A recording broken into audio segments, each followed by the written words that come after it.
Bismillahirrahmanirrahim. Assalamualaikum warahmatullahi wabarakatuh. Perkenalkan, nama saya Syaril Rizky Ramadan dari kelas 1N 2A. Di sini saya akan mereview mengenai materi mata kuliah Ilmu Negara dari pertemuan 9 hingga pertemuan ke-15. Pada pertemuan 9 membahas mengenai asal mula negara dan penyebab lenyapnya negara. Mengenai asal mula hadirnya negara, terdapat beberapa teori yang mengemukakannya. Di antaranya yang pertama, ada teori kekuatan. Dalam teori ini beranggapan bahwa negara hadir karena adanya suatu individu atau suatu golongan yang memiliki kekuasaan yang lebih tinggi dari golongan lainnya, sehingga dapat mendominasi atau memimpin suatu kehidupan bermasyarakat dengan negara sebagai wadahnya. Salah satu tokoh dalam teori ini adalah Karl Marx dengan Marxismenya, di mana ia beranggapan bahwa negara hadir sebagai alat dari kaum proletar untuk menunggangi kaum berjuis. Yang kedua ada masa positivisme. Dalam teori ini, negara hadir sebagai penengah dalam kehidupan bermasyarakat dengan hukum-hukum yang berlaku di dalamnya, dengan tujuan agar terjadinya ketertiban umum serta agar semua orang mendapatkan hak-haknya dan tanpa mengganggu hak-hak dari orang lain. Yang ketiga ada teori modern, di mana salah satu tokohnya adalah Krenenburg, yang menyatakan bahwa negara adalah suatu organisasi kekuasaan yang diciptakan oleh sekelompok manusia untuk hidup berdampingan dengan aturan-aturan yang berada di dalamnya. Yang keempat, ada masa abad pertengahan. Pada masa ini dikenal juga dengan era pencerahan Eropa, karena pada saat itu kaum agamis mendominasi pemerintahan sehingga terjadinya perdebatan antara peran agama dan peran negara. Masa ini terbagi menjadi dua, yaitu yang pertama ada pra-Renaissance dengan tokohnya Augustinus, Thomas Aquinas, Marcellus, dan Thomas More.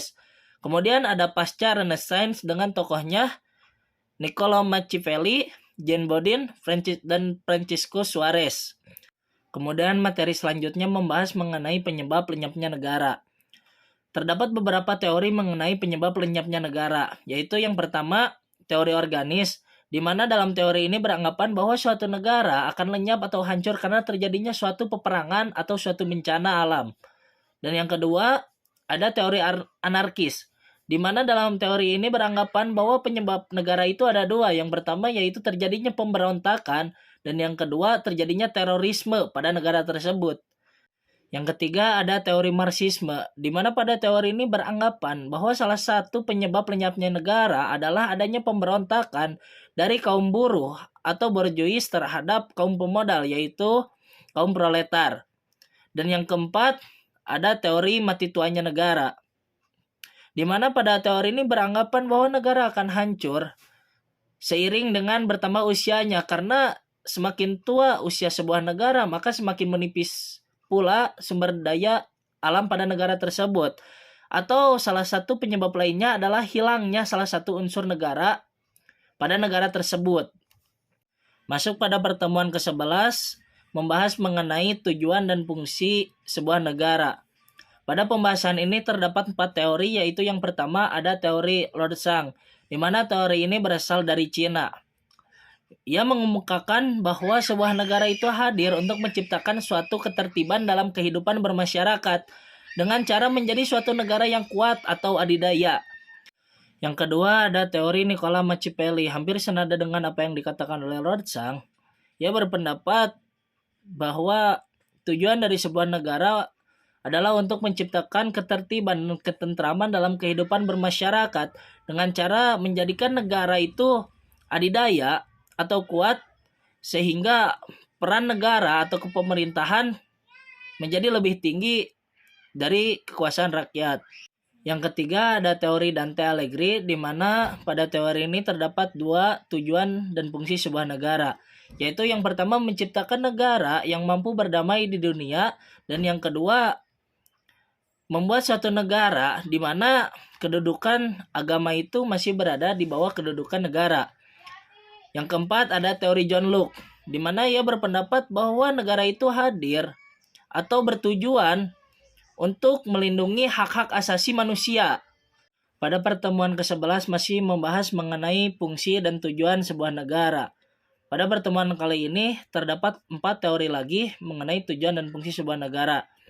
Yang pertama ada teori Immanuel Kant, di mana ia berpendapat bahwa tujuan dan fungsi dari sebuah negara adalah untuk membebaskan masyarakat dari sifat-sifat diskriminatif dan memberikan hak kebebasan bagi warga negaranya. Dan yang kedua ada paham sosialis. Senada dengan teori yang telah dikemukakan oleh Immanuel Kant, di mana teori ini berpandangan bahwa fungsi dan tujuan sebuah negara adalah agar terciptanya nilai-nilai kesamaan dalam bermasyarakat dan menghilangkan sifat-sifat diskriminatif dalam kehidupan bermasyarakat. Yang ketiga, ada paham liberalis kapitalis, di mana pada teori ini menjadi antitesis dari paham sosialis. Karena menurut paham liberal kapitalis, negara memiliki tujuan dan fungsi untuk memberikan kebebasan bagi warga negaranya. Dan yang terakhir, ada pandangan sosial demokrat. Pandangan ini merupakan antitesis dari liberalis kapitalis dan merupakan penyempurnaan dari paham sosialis. Pada paham ini berpandangan bahwa negara hadir untuk memberikan kesejahteraan dan ketentraman bagi semua warga negaranya.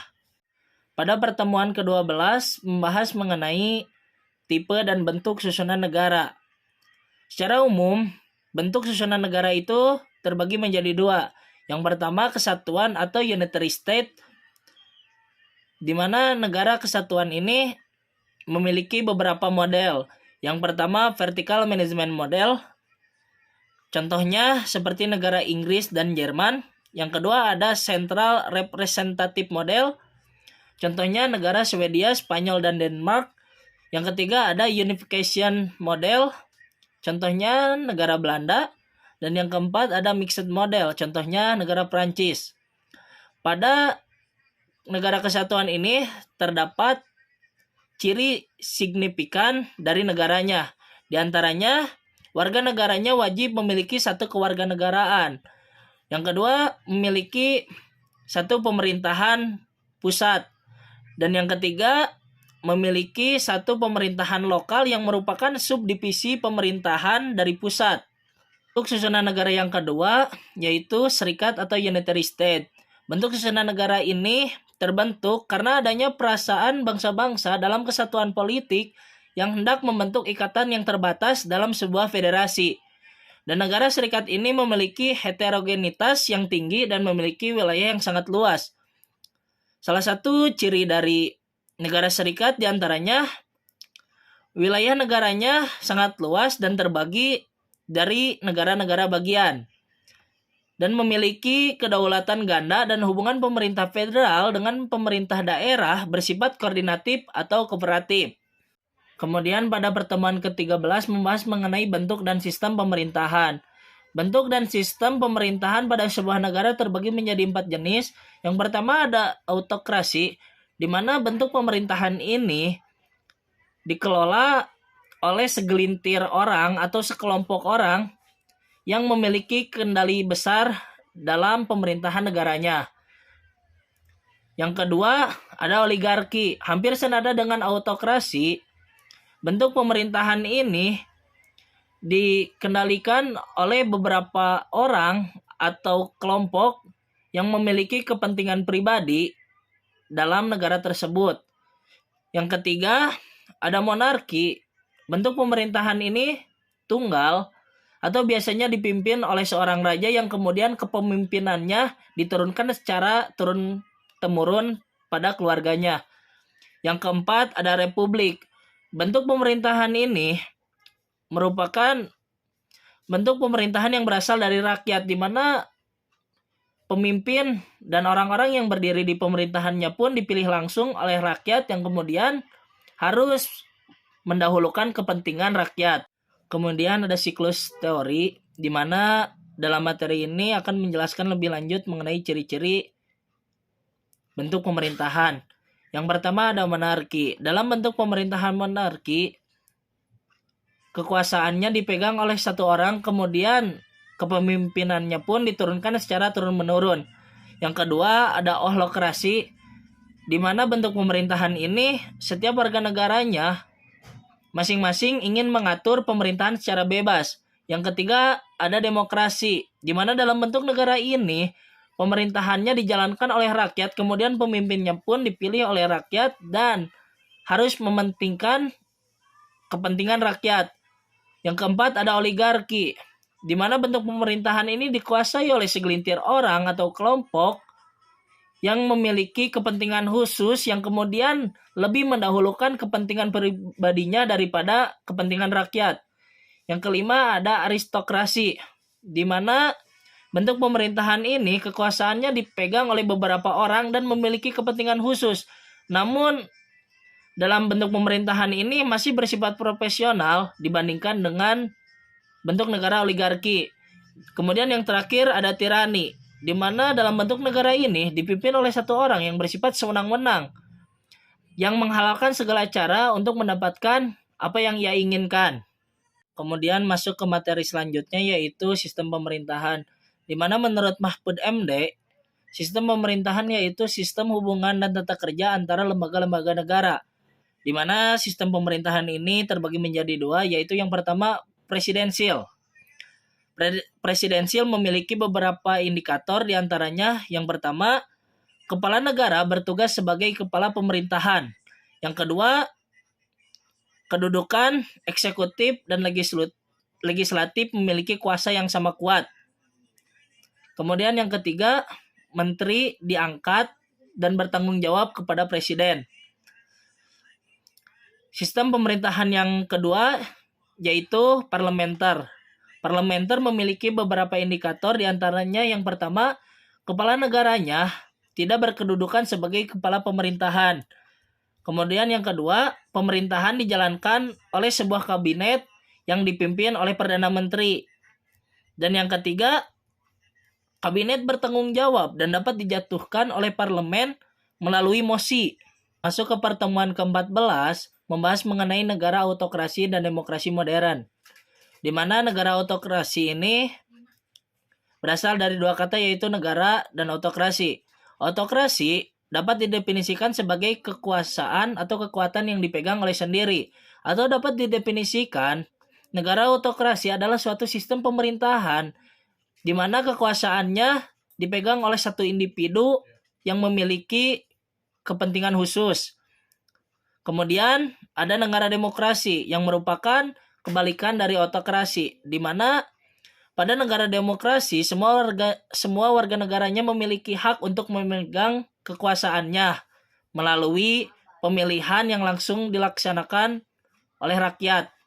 Bentuk pemerintahan autokrasi modern memiliki beberapa ciri, diantaranya yang pertama, sistemnya dipegang oleh partai tunggal. Yang kedua, menghimpun kekuatan sebesar mungkin pada negara. Yang ketiga, organisme yang dianggap sebagai suatu kesatuan memiliki dasar hidup dan memiliki kepentingan sendiri. Yang keempat, penentuan wakil rakyat didominasi oleh penguasa. Beberapa negara yang menganut sistem pemerintahan ini diantaranya fasisme Italia, nazisme Jerman, dan komunisme di Cina. Begitupun pada bentuk demokrasi modern memiliki beberapa ciri, diantaranya yang pertama, sistemnya menganut multipartai. Yang kedua, penyelenggaraan kekuasaan langsung berasal dari rakyat. Dan yang ketiga, rakyat memiliki kendali penuh terhadap perundang-undangan. Contoh negara yang menganut bentuk demokrasi modern, salah satunya adalah negara Indonesia. Kemudian masuk pada pertemuan ke-15, membahas mengenai pelaksanaan pembatasan kekuasaan. Menurut Maurice de Vergier, terdapat 3 cara, yaitu yang pertama secara langsung. Salah satunya dengan mengadakan kontrol yuridisial. Yang kedua, menambah dan memperkuat kekuasaan pihak yang dipemerintah, di mana dengan cara itu bisa mengurangi power yang dimiliki agar tidak menjadi kesewenang-wenangan. Kemudian yang ketiga, pengendalian kelaliman pihak penguasa masyarakat. Bisa dilakukan secara langsung baik internal maupun eksternal. Kemudian pembahasan selanjutnya yaitu trias politika, di mana trias politika ini lahir pada abad ke-16 di Perancis. Cikal bakal dari trias politika terdapat beberapa hal, yaitu aspek fungsi, diplomatik, pertahanan, defensi, finansi, keuangan, dan keadilan. Kemudian, trias politika ini dikembangkan oleh John Locke pada tahun 1632 hingga 1704, yang akhirnya disempurnakan oleh Montesquieu pada tahun 1748, di mana ia membagi trias politika ini menjadi 3, yaitu yang pertama legislatif, yang kedua eksekutif, dan yang ketiga yudikatif. Kemudian ketiga komponen ini memiliki perannya masing-masing di dalam pemerintahan. Yang pertama eksekutif, di mana lembaga ini berperan untuk melaksanakan undang-undang. Contoh dari eksekutif yaitu presiden dan wakil presiden. Kemudian yang kedua ada legislatif, di mana lembaga ini berperan untuk membuat undang-undang. Contoh dari legislatif yaitu MPR dan DPR.